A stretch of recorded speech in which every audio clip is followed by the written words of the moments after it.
ಶ್ರೀ ಚೌಡೇಶ್ವರಿ ಜಾತ್ರಾ ಮಹೋತ್ಸವಕ್ಕೆ ಬಂದಿರುವಂತಹ ಎಲ್ಲ ಭಕ್ತಾದಿಗಳಿಗೂ ಉಜಿನಿ ಚೌಡೇಶ್ವರಿ ಜಾತ್ರಾ ಮಹೋತ್ಸವ ಸಮಿತಿಯ ಸದಸ್ಯರಿಂದ ಸ್ವಾಗತವನ್ನು ಕೋರ್ತಾ ಹರಕೆ ಹಾಗೂ ಇತರೆ ಜಾತ್ರಾ ಮಹೋತ್ಸವಕ್ಕೆ ಹಣ ನೀಡುವಂತಹ ಭಕ್ತಾದಿಗಳು ಇಲ್ಲಿ ಹಣ ಕೊಟ್ಟು ರಸೀದಿ ಪಡೆಯಬೇಕಾಗಿ ವಿನಂತಿ.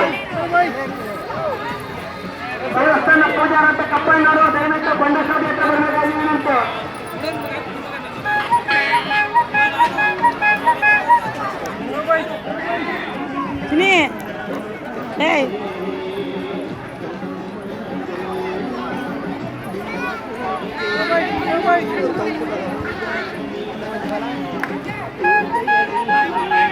ಕಾಣಿಸ್ತದೆ ವಿಡಿಯೋ ಮಾಡೋದೆಲ್ಲ ಭಕ್ತಾದಿಗಳೇನಂತೆ ಬಾಯಿಗೆ ಸ್ಟಾರ್ಟ್ ಆಗಿದೆ. ದಯವಿಟ್ಟು ಅಲ್ಲಿ ಮನೆ ದೇವರುಗಳು ಹತ್ರ ಹೋಗಬೇಕಾಗಿ ವಿನಂತಿ.